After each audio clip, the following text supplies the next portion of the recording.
Hello everyone. तो इस video में हम यूनिट टेस्ट 4 जो गुजरात गवर्नमेंट ने दिया है स्टैंडर्ड 11 इंग्लिश मीडियम मैथमेटिक्स का हम पेपर डिस्कशन करेंगे। ठीक है, तो चलो स्टार्ट करते हैं। तो सबसे पहले ये 11th का पेपर है मैथ्स का। टोटल 25 मार्क्स का पेपर है और टाइमिंग है 1 आवर। ठीक है, तो उसमें जो क्वेश्चन नंबर 1 to 5 है वो FIB है। हर एक क्वेश्चन का 1 मार्क्स है। टोटल 5 क्वेश्चन है। ठीक है, उसमें से फर्स्ट क्वेश्चन देखते हैं। If P of n is equal to 1 cube plus 2 cube plus 3 cube plus up to n plus 1 cube is equal to k, then LHS of P of 2 is equal to what. अब देखो यहाँ पे LHS है, यहाँ पे इसका ध्यान रखना। LHS ऑफ P ऑफ 2 का मतलब होता है कि second step of the given series. तो ये सेकंड स्टेप यहाँ पे क्या है, 2 क्यूब है। तो यहाँ पे हमें ऐसे लिख सकते हैं P ऑफ 2 उसका LHS क्या होगा, 2 का cube, which means we get 8। तो हमारा आंसर क्या होगा, 8 होगा। सेकंड क्वेश्चन देखते हैं। यहाँ पे सेकंड क्वेश्चन में क्या दिया हुआ है, कॉम्प्लेक्स नंबर का क्वेश्चन है। Z1 is equal to 1 plus i, Z2 is equal to 2 plus 2i, then which is not true. Means के ये जो ABCD कंडीशन दिए है उसमें से 3 सही होंगे और एक गलत होगा। ठीक है, तो हम यहाँ पे डायरेक्ट आंसर देखते हैं, उसका मैं सिंप्लीफाई भी करेंगे हम कि C आंसर होगा इसमें से। जो C वाला ऑप्शन है वो करेक्ट नहीं होगा, तो वो चेक भी कर लेते हैं हम। तो देखो सबसे पहले मैं लेफ्ट हैंड साइड कैलकुलेट करता हूँ। LHS is equal to mod Z1 minus Z2 mod clear. तो Z1 क्या होगा यहाँ पे 1 प्लस आई, Z2 क्या है 2 प्लस 2i। ओके, तो क्या होगा यहाँ पे 1 प्लस आई ब्रैकेट ओपन होगा -2 minus 2i, which means we can say that 1 minus 2 is equal to -1 and i minus 2i means minus i। Okay, तो ये 1 प्लस आई ही हो जाएगा। ठीक है, मॉड में 1 प्लस आई ही हो जाएगा। ठीक है, इसका मतलब क्या होता है, हम जानते हैं कि अगर z is equal to x plus i y होता है तो वो क्या हो जाता है, उसकी value mod z is equal to under root x square plus y square हो जाती है। ठीक है, तो इसकी वैल्यू क्या होगी 1 स्क्वायर प्लस 1 का स्क्वायर हो जाएगा, विच मीन्स √2। तो यहाँ पे क्या आएगा mod Z1 minus Z2 is equal to क्या हो जाएगा अंडर रूट √2। अब उसका राइट हैंड साइड देखते हैं। RHS में क्या दिया हुआ है, तो RHS में mod Z1 minus mod Z2 separately दिए हुए। तो मॉड Z1 का क्या दिया हुआ है अंडर रूट 1 प्लस आई माइनस यहाँ पे 2 प्लस 2i। ठीक है, तो इसका क्या होगा वही 1 प्लस 1 हो जाएगा जो यहाँ पे हुआ था जैसे वैसे ही, और यहाँ पे क्या होगा इसका 2 स्क्वायर प्लस 2 स्क्वायर हो जाएगा।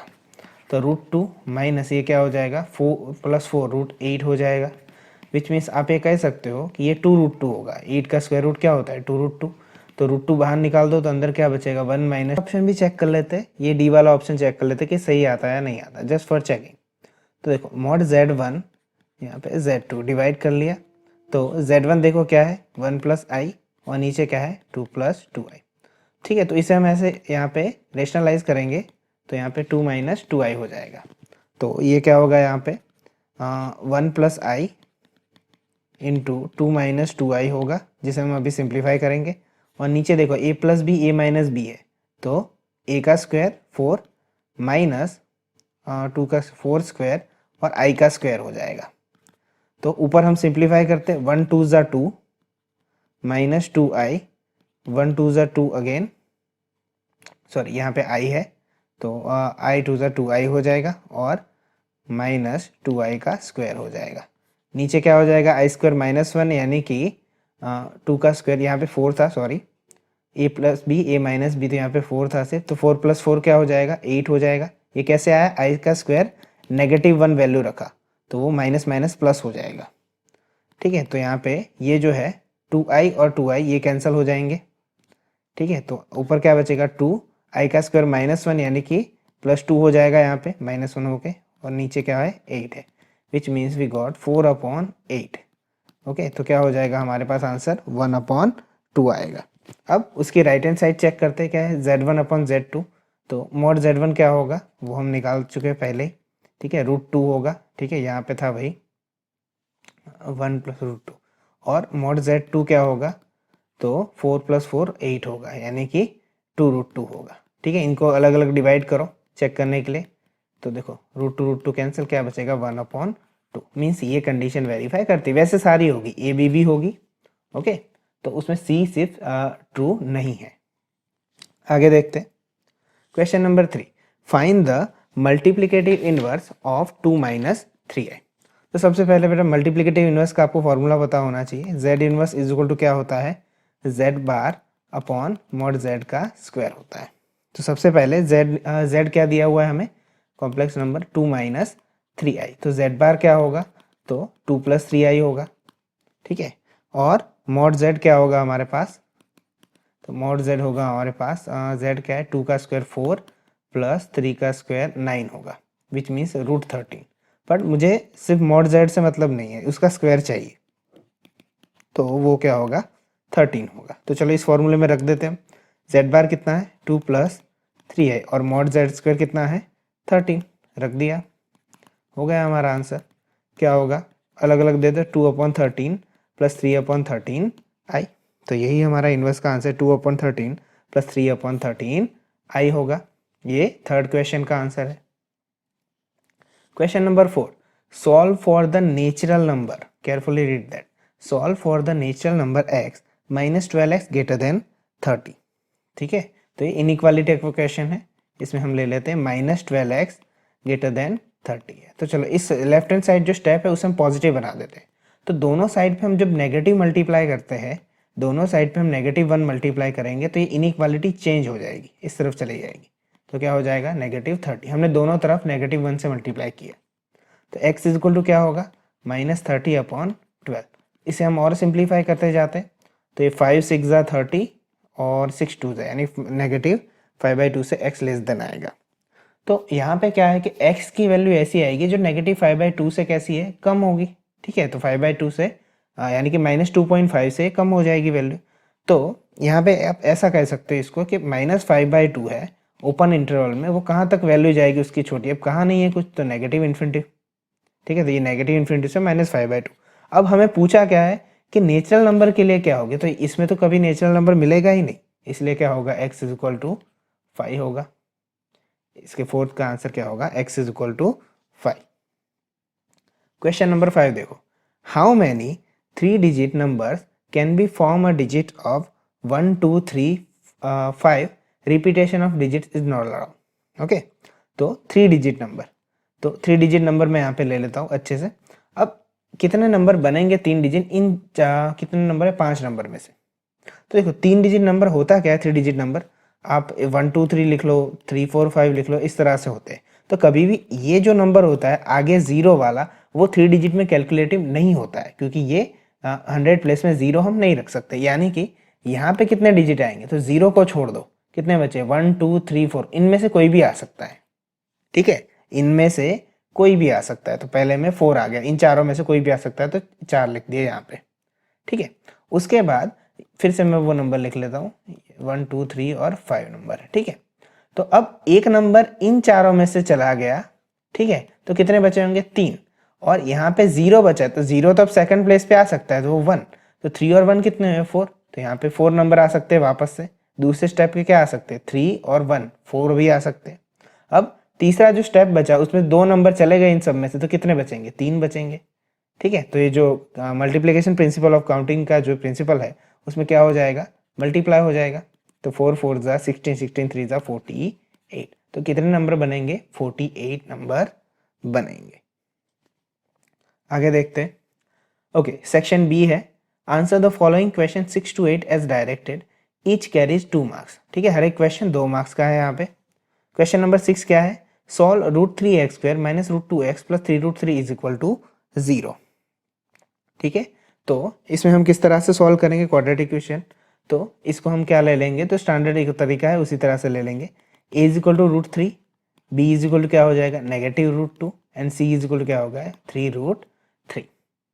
ओके, तो सबसे पहले हम क्या निकाल लेते हैं, d निकाल देते, तो d इज इक्वल टू क्या होगा b² - 4ac।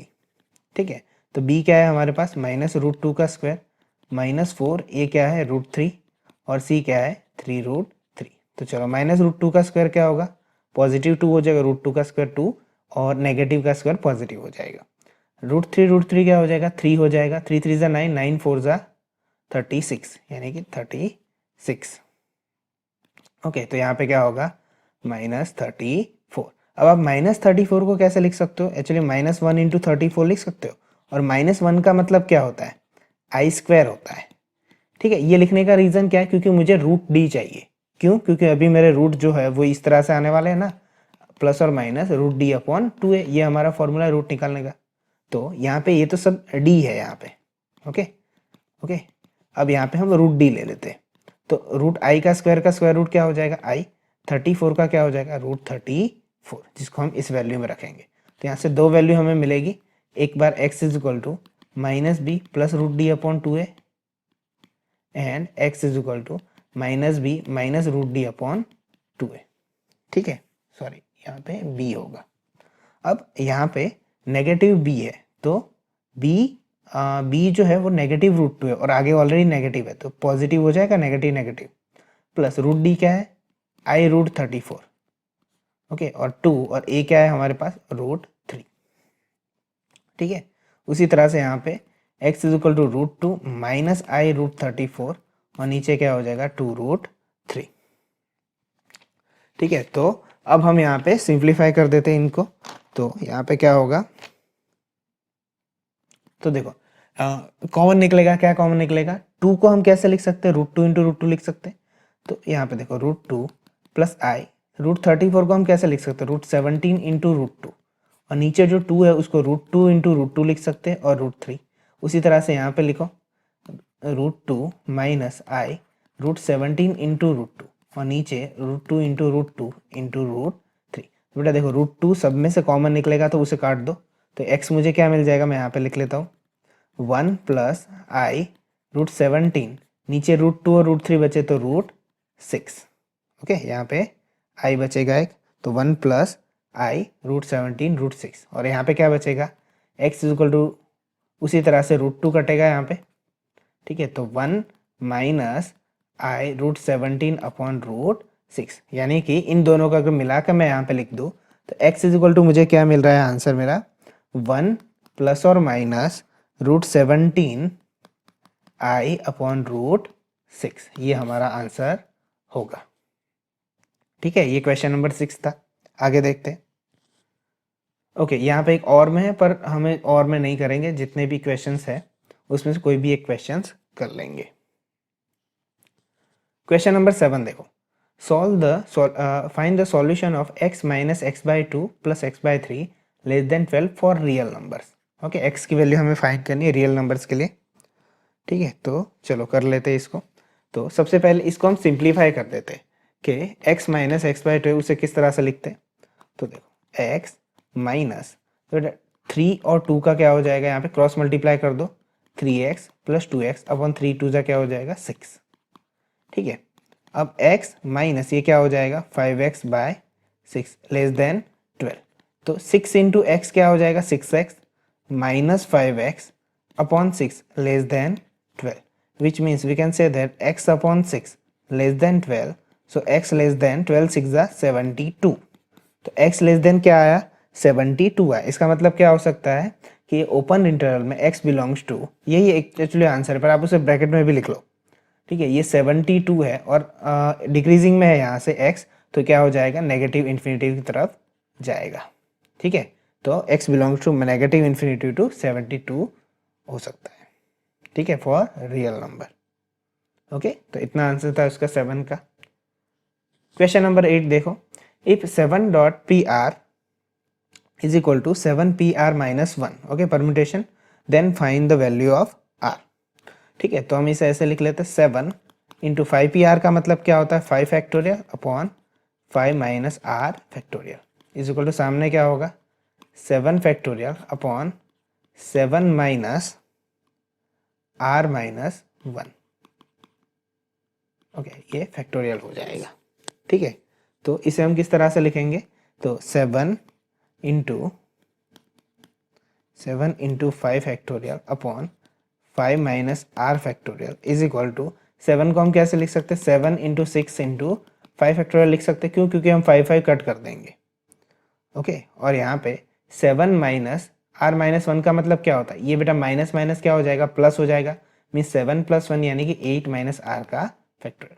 चलो इसको काट लेते हैं हम सबसे पहले। अब कुछ और भी कटेगा, देखो 7/5 माइनस आर का फैक्टोरियल इज इक्वल टू 7 × 6। तो 8 माइनस आर फैक्टोरियल आप कैसे लिख सकते हो? 8 माइनस आर, फिर एक कम करो 7 minus r into 6 minus r, और आगे भी क्या लिख सकते हो? 5 माइनस आर का फैक्टोरियल। यहाँ तक हम लिख सकते हैं, कम करते जाते हैं। तो देखो ये क्या हो जाएगा? कट हो जाएगा सामने सामने, और एक 7 कट हो जाएगा। तो हमारे पास बचता क्या है यहाँ पे? तो इन सबको ले लो यहाँ पे, ठीक है। तो 8 माइनस आर क्रॉस मल्टीप्लाई कर रहे हो बेटा, 7 minus r into 6 minus r is equal सामने क्या बचा है? 6। ठीक है, अब तो इसे आप सिंप्लीफाई करके कर लो, और उसे भी एक इजी तरीका है कि सामने सामने हम कंपेयर कर लेते हैं।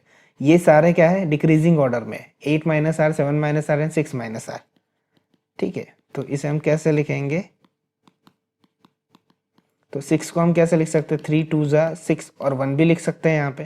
तो देखो ये डिक्रीजिंग ऑर्डर में है तीनों, ये भी डिक्रीजिंग ऑर्डर में। कंपेयर करो जस्ट, देखो सब में आंसर सेम आता है कि नहीं? तो 8 minus r is equal to क्या है? 3। तो आर इज इक्वल टू कितना मिलता है मुझे? 5 मिलता है। तो देख लो और सब में भी 7 minus r is equal to 2।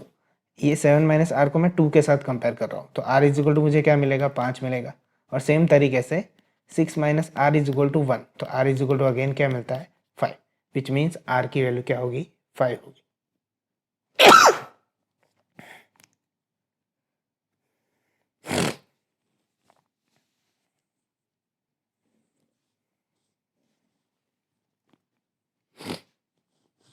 Section C देखते, answer the following the question 9 to 11 directed. Okay, each carries 3 marks, यानी कि यहाँ से 3 मार्क्स के क्वेश्चन स्टार्ट हो रहे हैं। ठीक है, question number 9, by using the principle of mathematical induction prove that 1 + 3 + 3 square up to 3n - 1 is equal to 3n - 1 divided by 2, फिर all n belongs to n।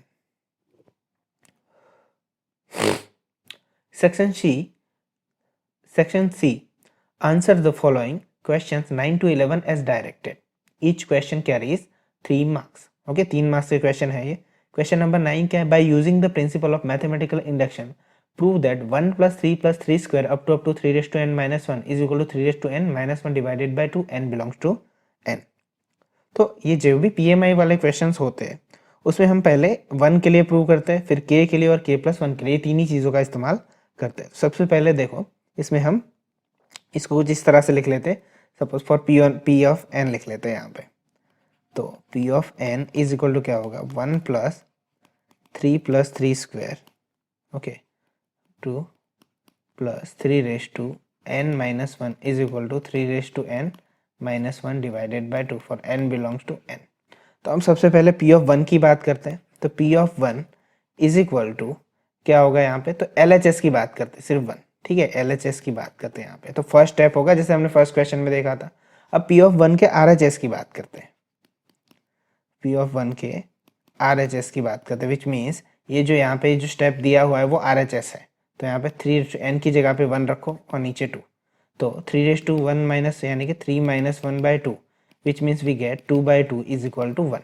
तो देखो p ऑफ 1 का LHS और RHS कैसा है? सेम आया। p of 1 का LHS और RHS सेम है, which means we can say that के p of n is true for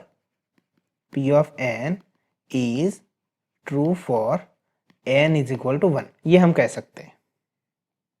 ठीक है, यहां तक ये हो गया। अब हम आगे देखते हैं कि assume that p of k is also true.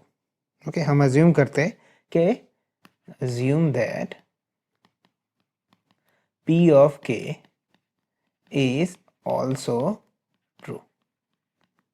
ठीक है, तो मैं यहाँ पे लिख लेता हूँ मैं p of k के लिए। तो p of k is equal to क्या होगा? 1 + 3 + 3 square up to 3k - 1 is equal to क्या होगा? n की जगह पे सिर्फ k ही रखना है, k - 1 डिवाइडेड 2। इसे हम क्या नाम देंगे? इक्वेशन 1 नाम दे देंगे। ठीक है, और ये जो p ऑफ k है इंप्लाइज p ऑफ k + 1 हम प्रूव करेंगे।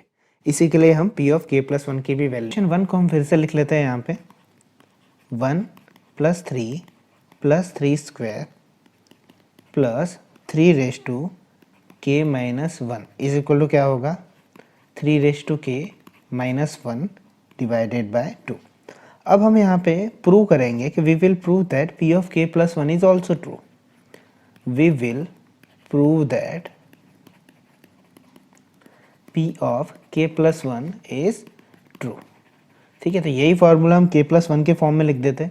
तो क्या होगा 1 + 3 स्क्वायर प्लस 3 रेज टू के प्लस वन माइनस वन, जहाँ जहाँ के था वहाँ के प्लस वन लिख दिया हमने, -1/2। ओके, तो इसका मतलब क्या होगा यहाँ पे, तो 1 + 3 स्क्वायर प्लस हम यहाँ पे इसको, ये क्या हो जाएगा 3 रेज टू के हो जाएगा। ठीक है, बट इसके आगे वाला एक टर्म लिख लेते हैं 3 रेज टू के minus one plus 3 raise to k. हमने क्या किया, सिर्फ 3 रेज टू के, ये इसका फॉर्म है, और एक आगे वाली टर्म लिख दी। के आगे कौन सी वैल्यू आएगी, के माइनस वन वैल्यू आएगी, तो वो हमने सिर्फ लिख दिया यहाँ पे 3 रेज टू के प्लस वन माइनस वन। वो क्यों लिखा है, क्योंकि हमें आगे इसकी ज़रूरत पड़ेगी प्रूव करने के लिए, इसलिए। ठीक है, इसको इक्वेशन क्या नाम दे दो, 2 दे दो। अब हमें प्रूव क्या करना है यहाँ पे कि we have to prove that P of K plus one from P of K, which means ये जो दो इक्वेशन आया वो किसकी इक्वेशन की तरफ से आया, ये जो वन है उसकी तरफ से आया। तो हम यहाँ पे लिख देते हैं इक्वेशन 2 फ्रॉम वन, जो हमें प्रूव करना है। तो अब हम क्या करते हैं कि पहला इक्वेशन हम फिर से लिख लेते हैं 1 + 3 स्क्वायर प्लस 3 रेज टू के minus one is equal to 3 raise to के माइनस वन डिवाइडेड 2। तो अब हम क्या करते हैं कि दोनों साइड पे, ये जो इक्वेशन जगह मैंने इसलिए छोड़ी है, हम दोनों साइड पे 3 रेज टू के प्लस करते हैं। ओके, ये इक्वेशन मैंने कहाँ से लिया, 1 + 3 square plus up to 3 raise to के minus one is equal to 3 raise to के माइनस वन 2। ये जो फर्स्ट है वही लिखा है मैंने, और दोनों साइड पे क्या प्लस किया, 3 ऑफ के प्लस किया। क्यों प्रूव किया है, क्योंकि मुझे 1 इम्प्लाइज 2 बताना है। ठीक है, P of K plus one किससे आया है, पी ऑफ के से आया है, इसलिए। तो देखो लेफ्ट हैंड साइड तो यहाँ पे ऑब्टेन हो गई, यहाँ पे कुछ करना नहीं पड़ा हमें। ठीक है, लेफ्ट हैंड साइड तो ऑब्टेन हो गया। अब प्रॉब्लम किस बात का है कि राइट हैंड साइड जो हमें प्रूव करनी है उसका। तो चलो कर देते हैं उसको। तो 3 रेज टू के minus one divided 2 plus 3 raise to k, और इसके नीचे 1 होगा, तो दोनों का एलसीएम होगा, मैं यहाँ से लिखता हूँ। तो 3 रेज टू के minus one plus 2 3 raise to k हो जाएगा। ठीक है, एलसीएम 2 हो जाएगा यहाँ पे। तो 2 3 रेज टू के, मैं फिर से लिख देता हूँ। तो देखो 2 3 रेज टू के प्लस 3 रेज टू के क्या होगा, ये 23 रेज टू के नहीं है, 2 × 3 रेज टू के है। तो 2 3 रेज टू के प्लस 3 रेज टू के, इसको ऐसे समझो 2x + x क्या होता है, 3x होता है। तो 2 3 रेज टू के प्लस 3 रेज टू के, तो देखो 3 रेज टू के को कॉमन निकाल दो, तो अंदर क्या बचेगा यहाँ पे 1 प्लस यहाँ क्या बचेगा 2, और ये जो -1 तो साथ में था ही, वो उसको मैं लास्ट में लिख देता हूँ, तो अच्छे से और समझ में आएगा। तो 2 + 1 क्या हो जाएगा 3 रेज टू के माइनस वन डिवाइडेड बाय क्या हो जाएगा 2 हो जाएगा। तो देखो 3 का पावर कितना होता है 1 होता है, तो 3 रेज टू क्या हो जाएगा के plus one minus one divided 2, जो हमें चाहिए था। ठीक है, तो ये हमारा क्या होगा, आंसर हो जाएगा, ये प्रूव हो गया। तो हम एंड में स्टेटमेंट लिख सकते हैं यहाँ पे कि P of K plus one is true when P of के is true, P of K plus one is a true when P of के इज ट्रू, पी ऑफ के इज ट्रू। ठीक है, तो नेक्स्ट क्वेश्चन देखते हैं हम, question number 10। तो देखो क्वेश्चन नंबर 10 में क्या दिया हुआ है, 3 + 2i sin alpha, okay, 3 + 2i sin alpha upon 1 - 2i sin alpha is a purely real, then find the real alpha. हमें अल्फा फाइंड करना है। ठीक है, अल्फा मीन्स यहाँ पे यही क्वेश्चन आई थिंक बुक में थीटा में दिया हुआ है। तो चलो देख लेते हैं इसको। तो थोड़ा लेंदी क्वेश्चन है क्योंकि सिंप्लीफिकेशन ज़्यादा है इसलिए। तो देखो इसे हम लिख लेते हैं। तो नीचे देखो बेटा 1 - 2i sin अल्फा है, तो हम इसका यहाँ पे किस तरह से लिखते हैं, 3 + 2i sin alpha is equal to 1 - 2i sin alpha. Rationalisation करते हैं तो 1 + 2i sin alpha upon 1 + 2i sin alpha. Okay, तो यहाँ पे क्या होगा कि ऊपर दोनों मल्टीप्लाई हो जाएंगे, 3 + 2i sin अल्फा, और यहाँ पे क्या हो जाएगा 1 + 2i sin अल्फा नीचे क्या हो जाएगा, तो a minus b a plus b, तो a का स्क्वायर माइनस 2 का स्क्वायर क्या हो जाएगा 4, i का स्क्वायर क्या हो जाएगा -1 और साइन अल्फा का स्क्वायर साइन स्क्वायर अल्फा। ये हमने कौन सा प्रूफ फॉर्मूला यूज़ किया, a minus b a plus b का। तो चलो ऊपर सिंप्लीफाई करते हैं, 3 1 ज़ा 3 प्लस 3 2 ज़ा 6i साइन अल्फा प्लस उसके बाद 2i साइन अल्फा 1 ज़ा 2i sine alpha plus 2i into 2i 4i का स्क्वायर 4 और i का स्क्वायर क्या हो जाएगा -1 sine alpha into sine alpha sign square alpha. नीचे 1 का square 1 minus minus plus 4 sine square alpha हो जाएगा। ठीक है, आगे देखते हैं। तो देखो 3 है तो 3 तो अकेला ही है, उसे तो वैसा ही रहने दो 3, तो 3 उसके बाद 6i sine alpha plus 2i sine alpha, 6i plus 2i कितना हो जाएगा 8i अल्फा साइन अल्फा हो जाएगा। ठीक है, और माइनस 4 साइन स्क्वायर अल्फा, और नीचे क्या है 1 प्लस 4 साइन स्क्वायर अल्फा। ठीक है, तो अब हम काम करते हैं कि बाकी के जो इमेजिनरी पार्ट है और रियल पार्ट है उसको हम, इसका तो अब क्या सिंप्लीफाई होगा, आगे सिंप्लीफाई नहीं होगा, तो इमेजिनरी पार्ट और रियल पार्ट्स को अलग अलग लिख लेते हैं। तो देखो कैसे लिखेंगे, तो 3 माइनस 4 साइन स्क्वायर अल्फा, और जो i वाला पोर्शन है उसको हम अलग से लिख देते हैं 8 साइन अल्फा, और i को लास्ट में लिख देते हैं। ठीक है, और ये क्या हो जाएगा 1 प्लस 4 साइन स्क्वायर अल्फा। ठीक है, तो ये क्या हो जाएगा 3 माइनस 4 साइन स्क्वायर अल्फा, उसके नीचे ये 1 plus 4 sine square alpha plus i और 8 sine alpha upon 1 plus 4 sine square alpha. ठीक है, इतना हो गया। अब हमें क्या कहा है कि उसका ये जो इक्वेशन है वो प्योरली रियल नंबर है। ठीक है, जो भी दिया हुआ है प्योरली रियल नंबर मीन्स कि अगर प्योरली रियल नंबर है इसका मतलब क्या होता है कि उसका इमेजिनरी पार्ट 0 होता है, which means 8 sine alpha upon 1 plus 4 sine square alpha is equal to 0।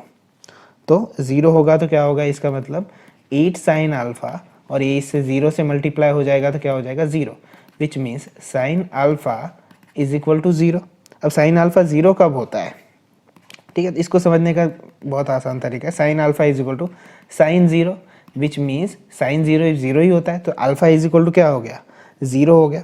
But इसको देखो अच्छे से कि ये जो sine alpha is equal to sine 0 आया तो उसकी कंडीशन क्या थी, मैं यहाँ पे लिख देता हूँ कंडीशन उसकी, कि जब भी sine alpha is equal to sine y जैसी कोई कंडीशन होती है जस्ट सपोज, तो अल्फा इज इक्वल टू आप क्या लिखते हो यहाँ पे कि एन पाई प्लस और माइनस वाई लिखते हो, और वहाँ पे जो n बिलोंग्स टू होगा वो क्या होगा z होगा। ये कंडीशन है हमारी। ठीक है, तो यहाँ पे sine alpha is equal to sine 0, y की जगह पे क्या है सिर्फ 0 है, तो इसका मतलब अल्फा क्या आएगा, यहाँ पे मैं इस तरफ लिख लेता हूँ, alpha is equal to n pi plus और माइनस 0। ठीक है, 0 का तो वहाँ पे कुछ भी नहीं होगा, यानी कि अल्फा इज इक्वल टू क्या होगा एन पाई, और n बिलोंग्स टू क्या होगा z, तो अल्फा इज इक्वल टू क्या होगा एन पाई, ये हमारा आंसर होगा।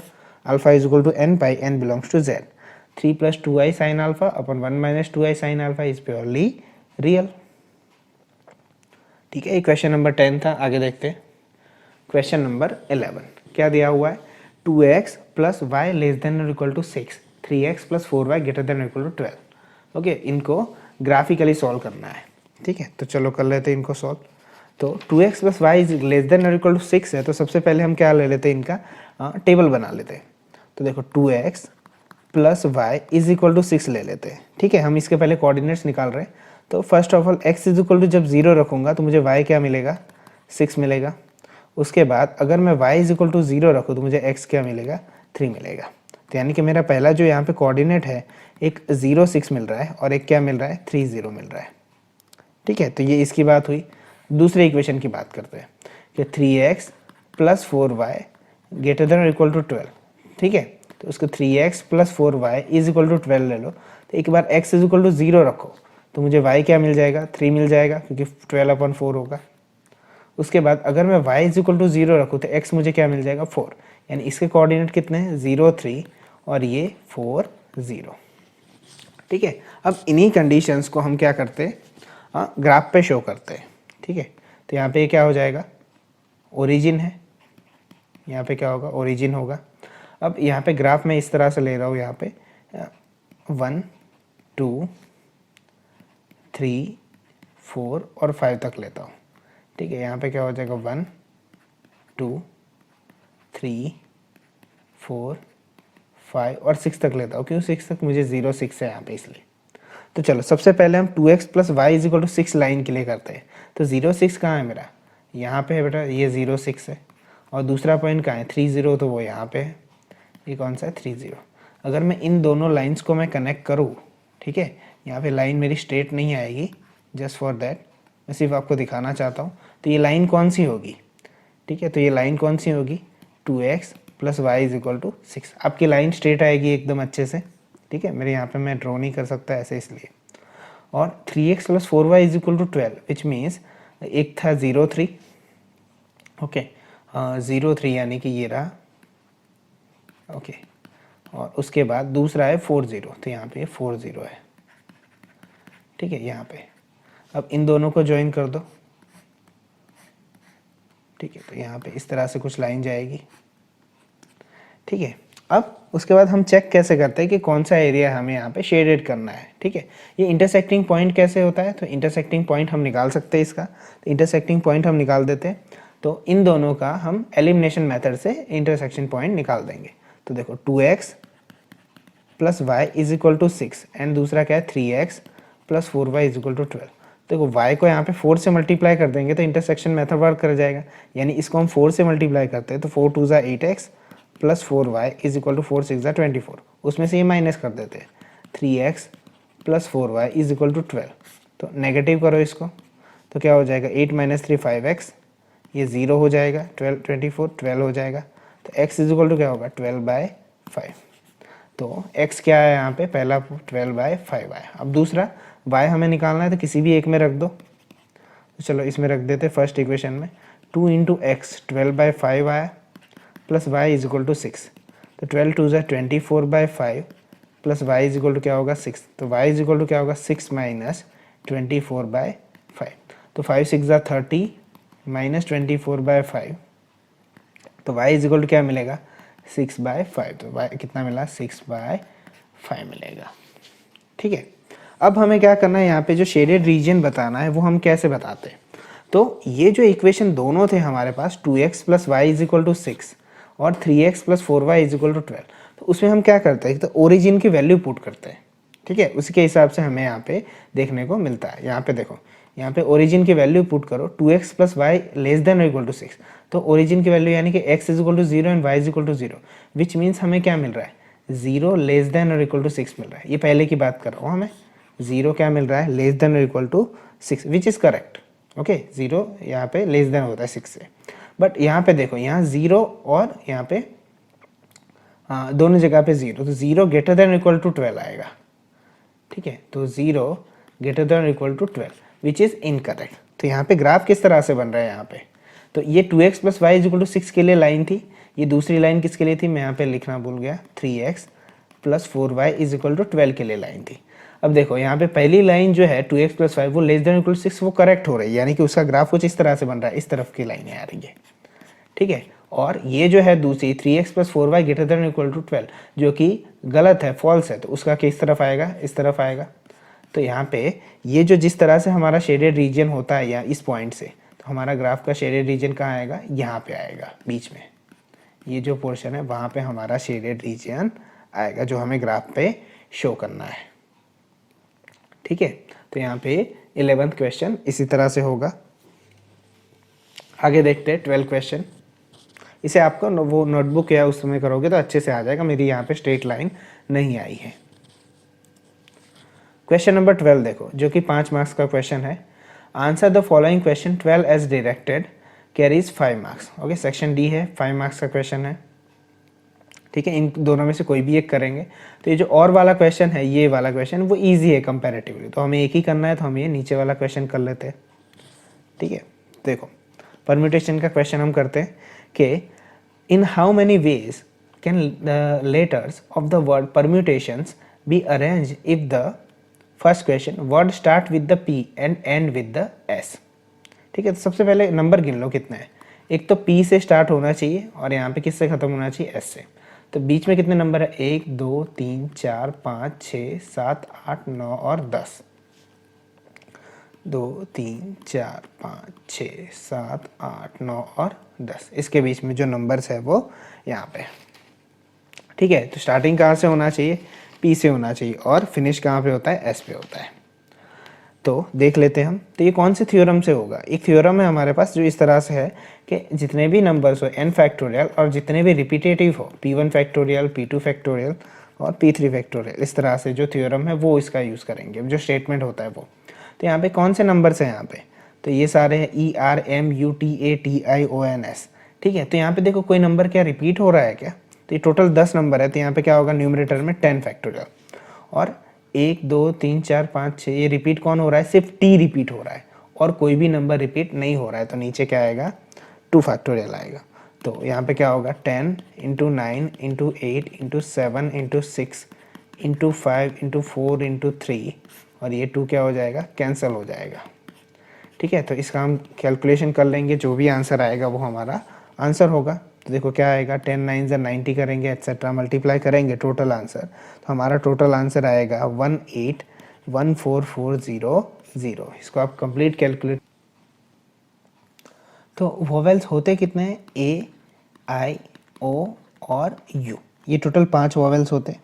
ठीक है, तो परम्यूटेशन के अंदर कौन से वोवेल्स हैं, ठीक है, वोवेल्स इन वर्ड परम्यूटेशन। ओके,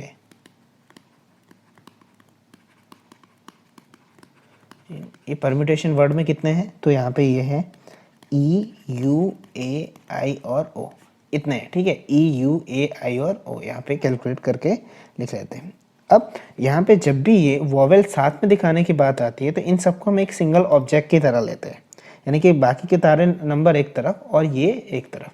तो देखो इन सबको मैं यहाँ पे लिख देता हूँ कि कुछ इस तरह से लिखेंगे, E U A I O, ये वोवेल को हम एक ही मान के चलेंगे। तो बाकी के कौन से नंबर बचे हमारे पास, तो देखो P है, R है, M है, फिर T है, एक और बार T है, फिर N है और ये S है। इन सबको अलग अलग ऑब्जेक्ट की तरह देखेंगे हम।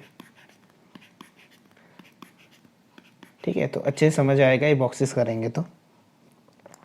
ठीक है, तो देखो अब ये जो वोवेल्स है और यहाँ पे ये जो नंबर्स बचे उनका हमें यहाँ पे क्या करना है, साथ में लिखना है कि all the vowels are together. तो सबसे पहले देखो ये कितने डिफरेंस वर्ड है, तो टोटल 3 और 3 6 और 7 है, और इसको हम एक ऑब्जेक्ट की तरह ले रहे हैं, तो टोटल कितने हुए, 8 हुए। तो यहाँ पे हम इसको अरेंज कैसे करेंगे, सिंस लेटर आर रिपीटिंग, कौन सा लेटर रिपीट हो रहा है, 2T यहाँ पे रिपीट हो रहा है, तो हम यहाँ पे लिखेंगे, हम कौन सा फॉर्मूला यूज़ करेंगे, वही फॉर्मूला यूज़ करेंगे, n फैक्टोरियल अपन p1 फैक्टोरियल p2 फैक्टोरियल जो भी है आगे वो। ठीक है, तो हम n इज इक्वल टू 8 ले लेंगे, n इज इक्वल टू 8, और जो p है वो p क्या ले लेंगे, 2 ले लेंगे। ठीक है, p1 p2 आप जो लेना चाहो ले सकते हो, 2।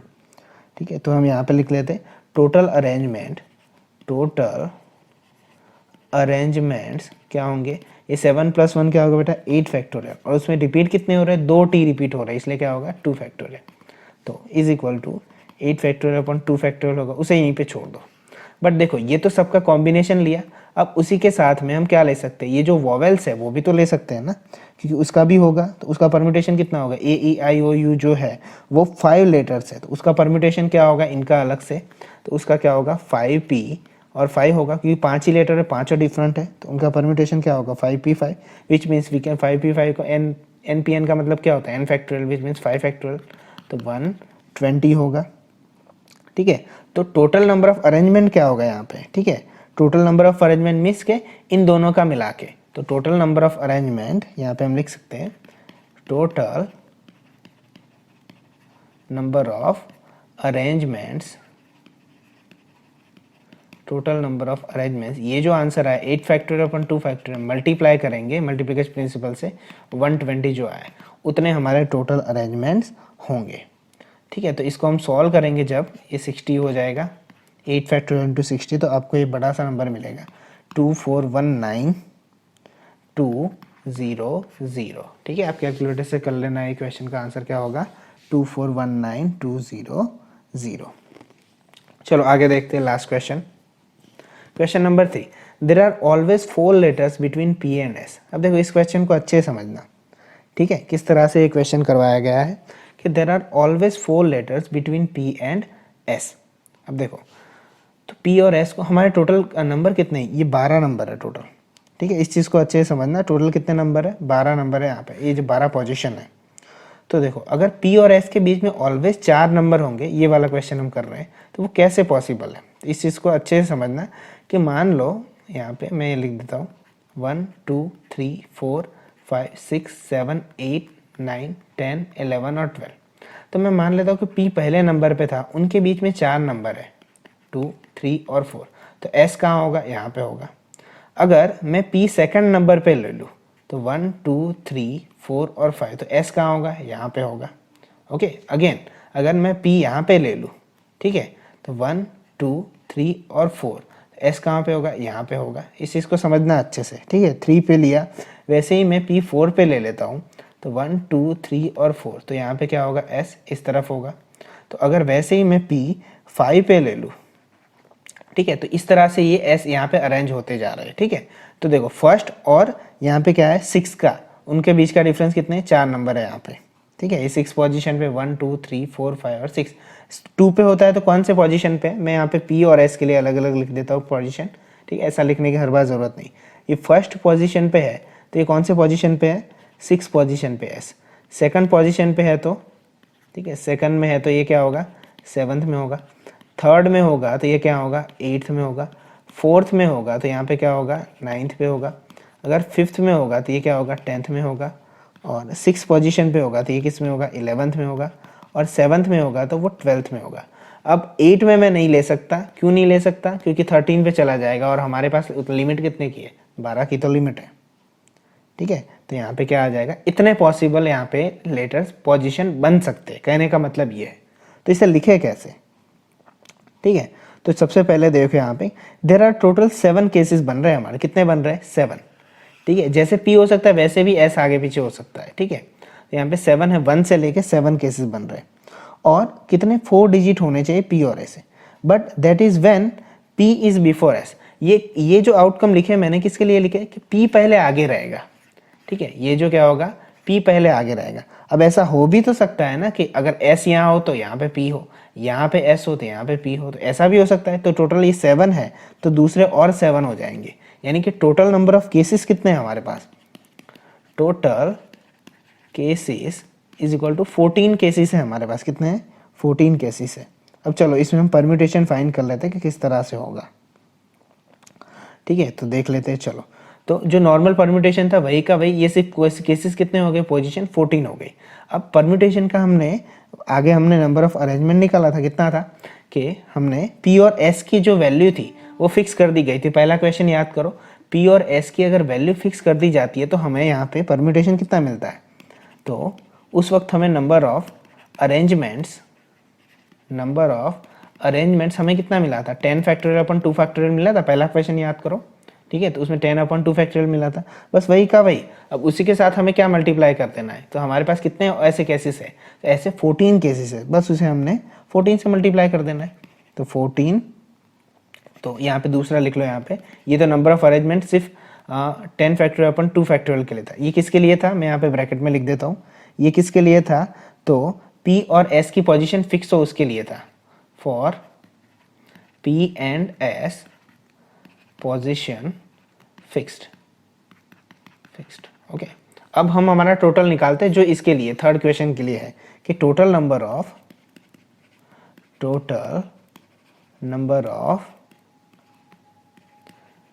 Arrangements is equal to 14 into 10 factorial upon 2 factorial होगा। तो अभी जो था वही, तो 14 इंटू ये 7 हो जाएगा बेटा, और 7 इंटू 10 फैक्टोरियल, तो बेटा इसका मल्टीप्लाई करोगे आप तो आपको मिलेगा 25401,600। इसका आप मल्टीप्लाई करोगे तो 25401,600 होगा। ठीक है, ये 7 और 7 टोटल केसेस आपको समझ में आने चाहिए। ओके, तो ये कौन सा क्वेश्चन था, थर्ड था। ओके, तो बेटा ये आपका था 11th का मैथमेटिक्स का यूनिट टेस्ट 4 का पेपर डिस्कशन एंड सॉल्यूशन। ठीक है, तो मिलते हैं नेक्स्ट वीडियो में, सी यू, बाय।